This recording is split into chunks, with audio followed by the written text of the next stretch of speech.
इसमें हम फिजिक्स का नेक्स्ट देखते हैं। विद्युत चुम्बकीय तरंगें, इलेक्ट्रोमैग्नेटिक वेव्स। इन्हें संचरण के लिए माध्यम की आवश्यकता नहीं होती है। इन्हें संचरण के लिए माध्यम की आवश्यकता नहीं होती है, जैसे प्रकाश तरंगें, एक्स तरंगें, रेडियो तरंगें। सभी विद्युत चुम्बकीय तरंगों की चाल प्रकाश की चाल के समान होती है। अब जो दृश्य प्रकाश है उसमें विकिरण होता है, और जो आर है उसका लैम्बडा सबसे ज़्यादा होता है। लैम्बडा ज़्यादा होने से उसका विकिरण नहीं होता, ये हम पढ़ चुके हैं।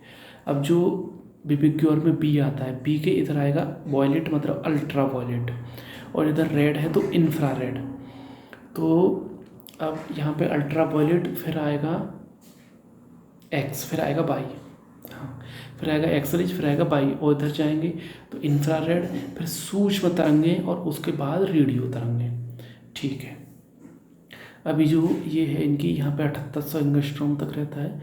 फिर ये है आवृत्ति इधर बढ़ती है, मतलब देखो आर का लैम्बडा अधिक है, आवृत्ति कम है, और इधर आवृत्ति बढ़ती जाएगी, इधर आवृत्ति कम होती जाएगी, और आप इधर वॉयलेट की तरफ आवृत्ति बढ़ती जाएगी, और रेड की तरफ लैम्बडा बढ़ता जाएगा। रेड की वेवलेंथ सर्वाधिक होती है, इसीलिए दूर से दिखाई पड़ता है, सिग्नल भेजने में प्रयुक्त होता है। आवृत्ति अधिक, वेधन क्षमता अधिक, सबसे अधिक ऊर्जा अधिक होगी। तरंग दैर्घ्य सबसे अधिक इधर चलती जाएगी, मतलब रेडियो की तरंग दैर्घ्य सबसे ज़्यादा होती है। गामा किरणें, अत्यधिक आवृत्ति लघु तरंग दैर्घ्य बहुत कम होने, पास होने तथा तरंग दैर्घ्य बहुत कम होने तथा, ठीक है, अधिक आवृत्ति के कारण इसकी वेधन क्षमता तथा ऊर्जा अत्यधिक होती है, जिससे ये 30 सेंटीमीटर मोटी लोहे की चादर को भी भेद जाती है। जब किसी नाभिक से अल्फा बीटा कण निकलते हैं तो इसमें ऊर्जा का स्तर काफ़ी बढ़ जाता है, इससे गामा किरणें निकलती हैं।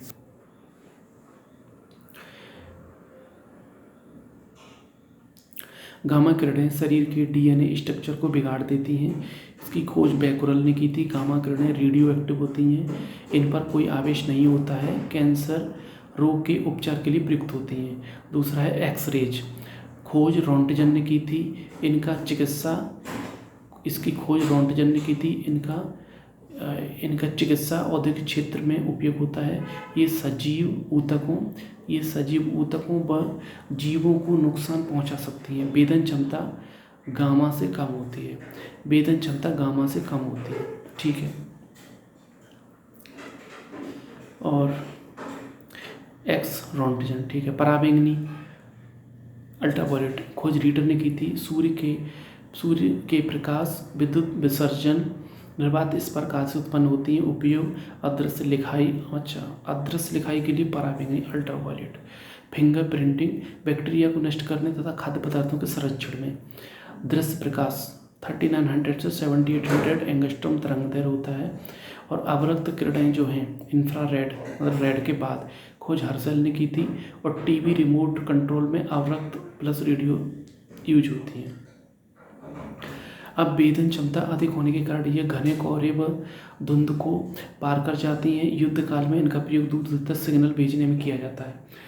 अब जो रेड है वो हमें दृश्य प्रकाश है, इसीलिए उसको सिग्नल दे रहे हैं, लेकिन इंफ्रा रेड है वो दृश्य प्रकाश नहीं है, लेकिन सिग्नल दे सकते हैं। अब सिग्नल देंगे तो यहाँ से भी एक अलग तरह की यंत्र चाहिए इनको भेजने के लिए, और तो रिसीवर भी एक अलग तरह का चाहिए। अब सूक्ष्म तरंगें जो हैं उपग्रहों, लंबी दूरी के बेता संचार तथा माइक्रोवेव ओवन में इनका प्रयोग किया जाता है। रेडियो तरंगें, रेडियो तथा टीवी प्रसारण में इनका प्रयोग किया जाता है। और रडार में भी ये प्रयोग की जाती हैं। रडार की फुल फॉर्म है radio detection and ranging.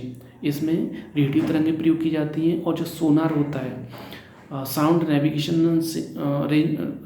Navigation and ranging, उसमें अब पराश्रव्य तरंगें प्रयोग की जाती है, मतलब 20,000 हर्ट्ज से बड़ी तरंगें प्रयोग की जाती हैं। अब जो कॉस्मिक रेज है, अब जो सीटी स्कैन है उसमें एक्सरे प्रयोग किया जाता है। एक्सरे में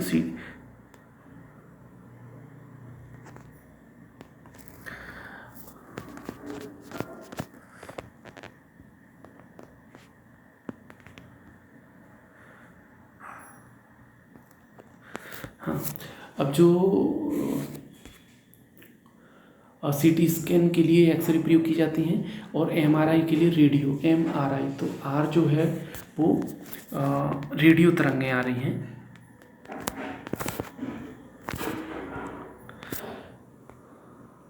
हाँ, एमआरआई में रेडियो तरंगें प्रयोग की जाती हैं क्योंकि आर आर आ रहा है दोनों में। अब कॉस्मिक किरणें, ये स्पेक्ट्रम का भाग नहीं है, ये अत्यधिक उच्च ऊर्जा के आवेशित कण हैं जो अंतरिक्ष में लगभग प्रकाश की गति से गमन करते हैं। ये सूर्य से उत्पन्न होते हैं। सीटी स्कैन में आंतरिक अंगों का 360 डिग्री तक चित्र लेने में एक्स किरणों का प्रयोग किया जाता है। मतलब जो मेडिकल क्षेत्र में एक्स किरणें प्रयोग की जाती हैं। एमआरआई का रेडियो में होता है, रेडियो तरंगों का एमआरआई में प्रयोग होता है। परा उच्च आवृत्ति की तरंगें मतलब high ultra high frequency waves साधारणतः अंतरिक्ष तरंगों के रूप में संचारित की जाती हैं। क्रिस्टल की संरचना जानने के लिए एक्सरेज रात्रि दृष्टि उपकरण में अवरक्त किरण है। क्यों? क्योंकि इनका प्रकीर्णन नहीं हो रहा है और लाल तो दिन में दिखेगा, रात में दिखेगा नहीं, इसलिए अवरक्त भेज रहा है। दूर संचार के लिए सूक्ष्म तरंगों का प्रयोग किया जाता है। दूर संचार के लिए सूक्ष्म तरंगों का प्रयोग किया जाता है क्योंकि इनका प्रकीर्णन नहीं हो रहा है। एफएम में 88 से 108 मेगाहर्ट्ज की सीटी स्कैन में एक्सरे, आंतों का रोग निदान एक्सरे मतलब मेडिकल में एक्सरे, प्रकाश तरंगें हैं वो अनप्रस्थ तरंगें हैं, लेकिन भूकंप की पी तरंगें अनप्रस्थ तरंगें नहीं हैं। पी तरंगें अनुदैर्घ्य तरंगें हैं, एस तरंगें अनप्रस्थ तरंगें होती हैं। ध्वनि देख लेते हैं। ध्वनि ऊर्जा को वह रूप है जो श्रवण की संवेदना पैदा करता है। ध्वनि कंपन से पैदा होती है। ये यांत्रिक तरंगें होती हैं, मतलब इनको चलने के लिए माध्यम की आवश्यकता होती है। माध्यम ठोस द्रव गैस की आवश्यकता होती है। जो चाल है वो माध्यम की प्रकृति पर निर्भर करती है।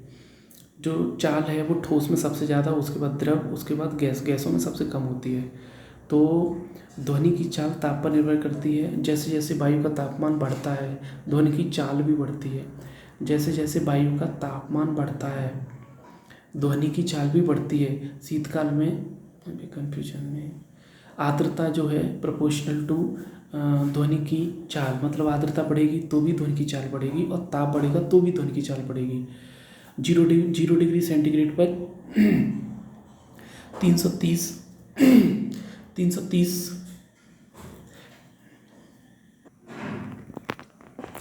0 डिग्री सेंटीग्रेड पर 330 मीटर पर सेकंड होती है ध्वनि की चाल। 331 और 22 डिग्री सेंटीग्रेड पर 344 हो जाती है। अब जो श्रव्य तरंगें हैं 20 हर्ट्ज से 20,000 हर्ट्ज की आवृत्ति की होती है, ये हमें सुनाई देती है। 20 हर्ट्ज से कम की जो तरंगें हैं वो कान के पर्दे को संवेदित नहीं कर पाती हैं और 20,000 हर्ट्ज से अधिक की आवृत्ति की तरंगों को कान ग्रहण नहीं कर सकते हैं। जो अपश्रव्य हैं मतलब कम है, 20 हर्ट्ज से कम आवृत्ति की ध्वनि हृदय की आवाज़ है और हुएल है, हाथी गेंडा सुन सकते हैं।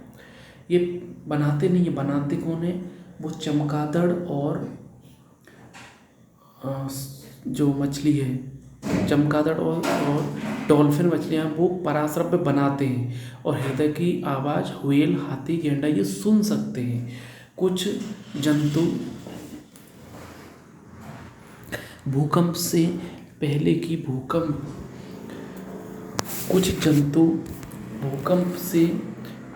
भूकंप प्रघाती तरंगों को सुनकर सावधान हो जाते हैं।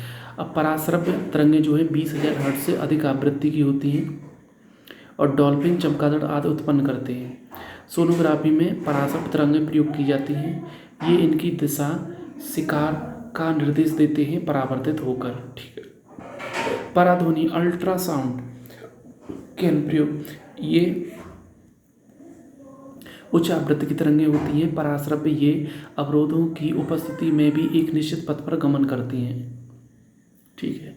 पराध्वनि को हृदय के विभिन्न भागों से परावर्तित कराकर हृदय का प्रतिबिंब बनाया जाता है। इसे इलेक्ट्रोकार्डियोग्राफी ईसीजी कहा जाता है। अब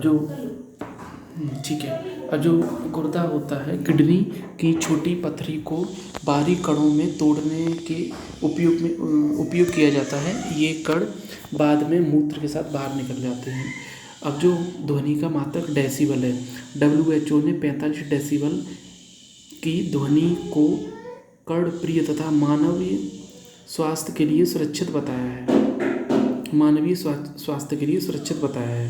16.5 मीटर प्रतिध्वनि के सुनने के लिए, प्रतिध्वनि मतलब इको को सुनने के लिए जो मिनिमम डिस्टेंस है 16.5 मीटर या 17 मीटर लगभग होनी चाहिए। किसी परावर्तक वस्तु जैसे किसी इमारत अथवा किसी पहाड़ के निकट जोर से चिल्लाने पर या ताली बजाने पर कुछ समय पश्चात वही ध्वनि फिर से सुनाई देती है। इसे इको कहते हैं। न्यूनतम दूरी 16.5 मीटर से इको सुना जा सकता है। हमारे मस्तिष्क में ध्वनि की संवेदना लगभग 0.1 सेकंड तक बनी रहती है। अतः स्पष्ट ध्वनि सुनने के लिए मूल ध्वनि तथा परावर्तित ध्वनि के बीच कम से कम 0.1 सेकंड का समयांतराल होना चाहिए। मतलब 330 × 0.1 अपन आना जाना मतलब 2, तो 330 × 0.1 अपॉन 2 = 16.5 मीटर, 17 मीटर लगभग 1/10 सेकेंड। लगभग 17 मीटर इसलिए बता रहा हूँ क्योंकि इस ऑप्शन में 17 दिया रहता है। 1.10 सेकेंड, ठीक है। माध्यम बदलने पर ध्वनि तरंगों की आवृत्ति अपरिवर्तित रहती है, बाकी सब कुछ बदल जाता है। मतलब चाल, वेवलेंथ, आयाम सब बदल जाते हैं, आवृत्ति अपरिवर्तित रहती है। अधिक लंबी बांसुरी से अधिक बड़ी तरंगदैर्घ्य वाली ध्वनि तरंगें उत्पन्न होती हैं। निम्न आवृत्ति अधिक लंबी है, लंबाई बांसुरी की अधिक है तो तरंगदैर्घ्य अधिक होगी लेकिन आवृत्ति कम होगी। कम लंबी बांसुरी है, तरंगदैर्घ्य कम होगी और आवृत्ति अधिक होगी। मैक संख्या ध्वनि की चाल से तुलना करते हैं। 1 मैक = ध्वनि की चाल के बराबर। सबसोनिक 0.8 मैक से छोटा, सुपरसोनिक 1.3 से 5 मैक, हाइपरसोनिक 5 से 10, हाइपरसोनिक 5 से 25 मैक। ध्वनि प्रदूषण > 45 डेसिबल से अगर ज़्यादा है तो ध्वनि प्रदूषण माना जाता है। मनुष्य की शोर सह सीमा 85 डेसिबल है और हानिकारक है 80 डेसिबल ही होता है। 85 से ऊपर सुन ही नहीं सकता। दूरदर्शन प्रसारण में अब आवृत्ति मॉड्यूलेशन करेंगे तो आवृत्ति ऊर्जा है, मतलब वो आवाज़ के लिए है, मतलब इसके लिए है, वो ध्वनि के लिए है। और आयाम मॉड्यूलेशन करेंगे तो वो क्या करेगा, वो आपको चित्र दिखाएगा। अनुनाद रेजोनेंस कंपन करने वाली वस्तु के मूल स्वाभाविक कंपनों की आवृत्ति किसी बाह्य रूप से कार्यरत कंपनकारी बल की आवृत्ति के बराबर हो जाती है तो वस्तु के अधिक आयाम के कंपन उत्पन्न होते हैं, इसे अनुनाद कहते हैं। अब क्वेश्चन देख लेते हैं। रेफ्रिजरेटर का दरवाज़ा खोलकर कमरा ठंडा होने के बजाय गर्म हो जाता है। अंदर तरंगें आंतरिक होती हैं।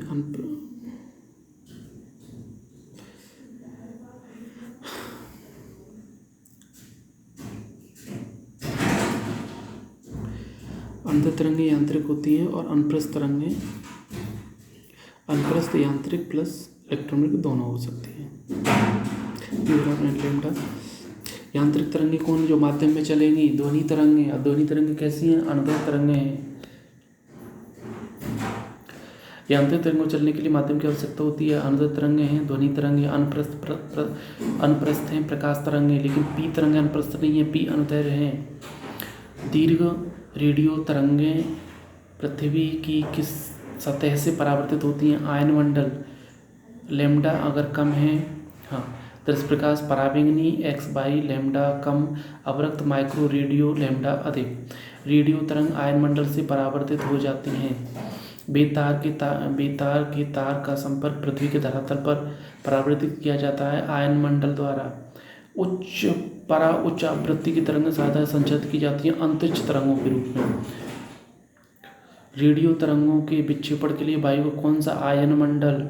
ध्वनि तरंगें यांत्रिक और अनुदैर्घ्य तरंगें हैं, प्रकाश तरंगें अनप्रस्थ तरंगें हैं। दो उत्तरोत्तर तरंगों अथवा अग्नि के बीच की दूरी क्या कहते हैं, तरंगदैर्घ्य। जो वेग क्या होता है, प्रकाश की चाल के बराबर 3 लाख किलोमीटर पर सेकेंड।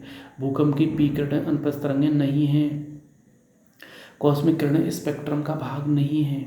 कॉस्मिक किरणें ये विद्युत चुंबकीय तरंगें नहीं है, आवेशित कण है,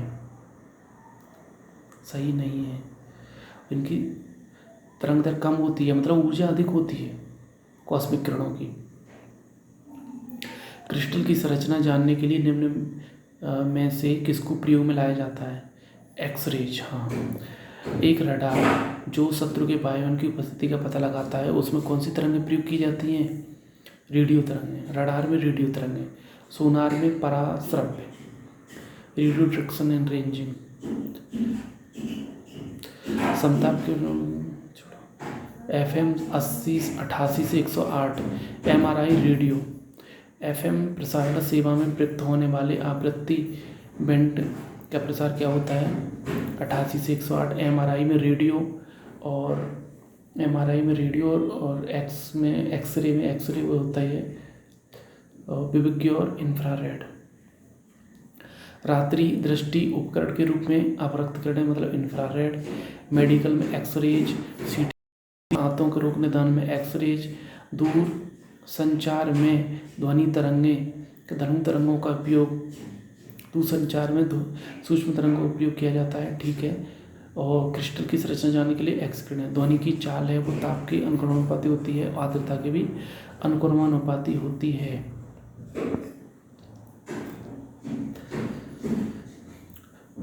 ठोस द्रव गैस के हिसाब से चलती है। ठोस में सबसे ज़्यादा, उसके बाद द्रव, उसके बाद गैस, गैस में सबसे कम। ध्वनि का वेग अधिकतम होता है धातु में। ध्वनि तरंगें हैं ठोस व गैस दोनों में चल सकती हैं। ठोस द्रव गैस तीनों में चल सकती हैं, लेकिन माध्यम होना जरूरी है। ध्वनि का वेग अधिकतम होगा इस्पात में। वायु में ध्वनि तरंग उत्पन्न होती हैं। ध्वनि तरंगें अंतर तरंगें, प्रकाश तरंगें अनुप्रस्थ तरंगें। ध्वनि तरंगों का सबसे तीव्र प्रगमन होता है ठोस में। और इस्पात जल वायु है जो इस ध्वनि की गति होती है, तो इसमें इस्पात में सबसे ज़्यादा, उसके बाद जल, उसके बाद वायु।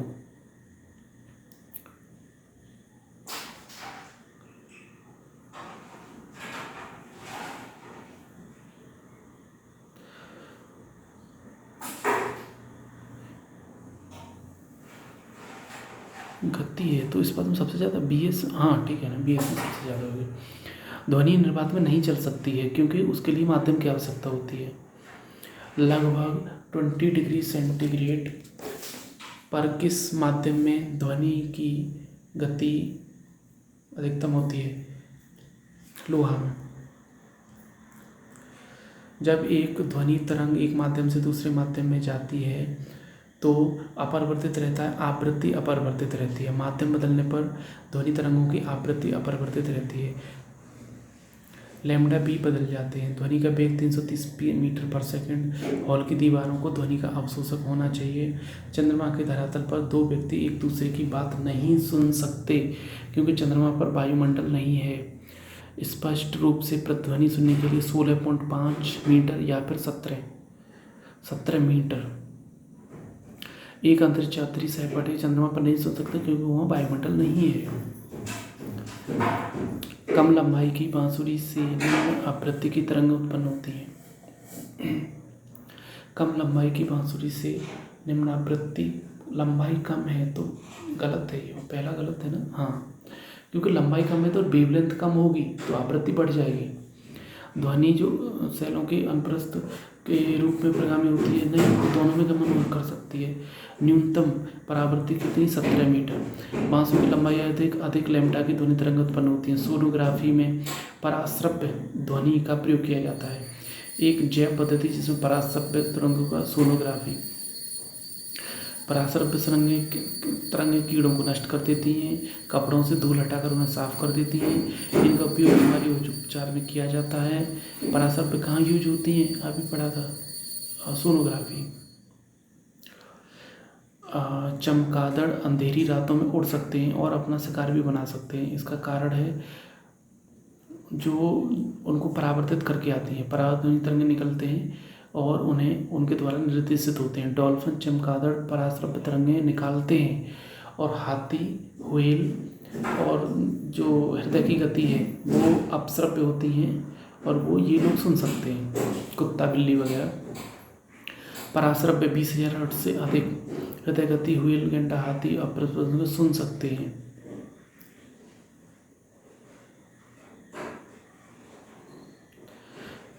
गैसों द्रव्यों का कहाँ से हो जाए कम होते हैं ना। मनुष्य की श्रव्यता की क्षमता है 20 से 20,000 हर्ट्ज। पराध्वनिक जेट की उड़ान के कारण क्या होता है, ओजोन लेयर में बाधा। बाकी सब ऑप्शन गलत है, यही होगा। WHO द्वारा निर्धारित ध्वनि का स्तर है 45 डेसिबल। डेसिबल इकाई का प्रयोग जिसके मापन में होता है वह है ध्वनि की तीव्रता। ऊंचाई बराबर है तो मैक संख्या एक पे उड़ रहे हैं दोनों तो बराबर रहेंगे। चल अधिक क्यों हो जाएगी, एक ही रहेगी। पर ध्वनि की पार्वती माध्यम पर निर्भर करती है, बिल्कुल सही है। जब दो लोग आपस में बात करते हैं तो कितने डेसिबल ध्वनि उत्पन्न होती है। जब दो लोग आपस में बात करते हैं तब कितनी, 40, 30, 100 डेसिबल की नॉइस क्या है, बहुत ज़्यादा यंत्र कारखाने का शोर उत्पन्न कर। डेसिबल किसी ध्वनि की तीव्रता। विश्व स्वास्थ्य संगठन के अनुसार एक नगर के लिए सुरक्षित ध्वनि स्तर क्या है, 45 डेसिबल। सुरक्षित ध्वनि स्तर 45 डेसिबल। ध्वनि की तीव्रता मापने का मात्रक डेसिबल है। मनुष्य की शोर सह सीमा 85 डेसिबल है। किसी संबंधित ध्वनि के हानिकारक होता है, 80 से ऊपर हानिकारक है। मनुष्य के लिए मानक है 60, मानक 90 60 हुआ। हवा में और ठोस में गति अलग अलग होती है, इसलिए पटरी के किनारे 2 बार हॉर्न सुनाई देता है। जब हम ठोस से गैसीय में जाते हैं तो ध्वनि की कम हो जाती है, सही है। किसी माध्यम में जैसे हम ताप को कम करते हैं ध्वनि की, गलत। ताप बढ़ा ध्वनि बढ़ी, ताप कम ध्वनि कम। ध्वनि की कांच की अपेक्षा तुलना में एल्युमिनियम में कम रहती है, ये भी गलत है। ये कांच का ज़्यादा रहता है। सितार 500 रुपये 100 बार बनाया था क्या, केवल ध्वनि उड़ता क्वालिटी। अनुरणन केवल बड़े बड़े में होता है, सही है। अपरत ध्वनि पर हो सकता है, सही है। एल्युमिनियम में वायु की गति कांच की वायु की गति की तुलना में अधिक होगी। एक बार देख लेता हूँ।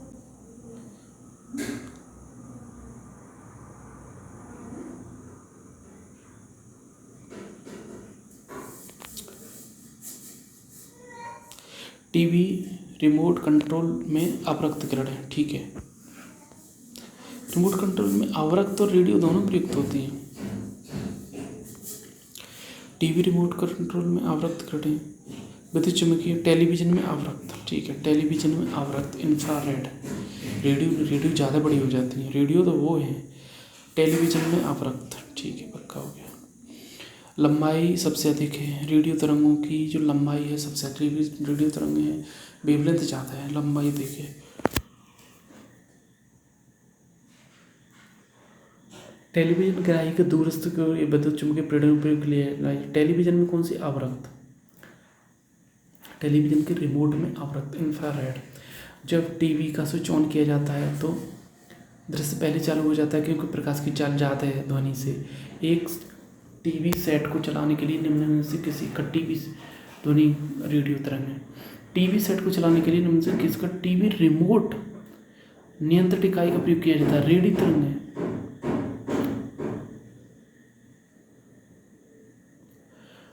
अच्छा, रिमोट में रेडियो तरंग है, लेकिन दूर सेंसर जो है टेलीविजन के दूरस्थ नियंत्रण के प्रयोग में लिया जाता है वो इंफ्रारेड है, ठीक है। मतलब एक जगह से दूसरी जगह टीवी का सिग्नल भेज रहे हैं उसके लिए इंफ्रारेड है, और रिमोट में रेडियो तरंग है। क्लियर हो गया। सबसे अधिक लंबाई, सबसे अधिक रेडियो वेव्स, ठीक है। और दूरदर्शन में आयाम मॉड्यूलेशन चित्र और आवृत्ति मॉड्यूलेशन ध्वनि, ठीक है। में चित्र है तो आयाम मॉड्यूलेशन, में ध्वनि है तो आवृत्ति मॉड्यूलेशन। 30 मीटर बैंड पर 10 मेगाहर्ट्ज विद्युत रेडियो तरंगें चुंबकीय क्षेत्र में बंकित हो जाती हैं, नहीं ये अपरिवर्तित रहती हैं। रेडियो तरंगों की प्रकृति विद्युत चुम्बकीय होती है, ये सही है।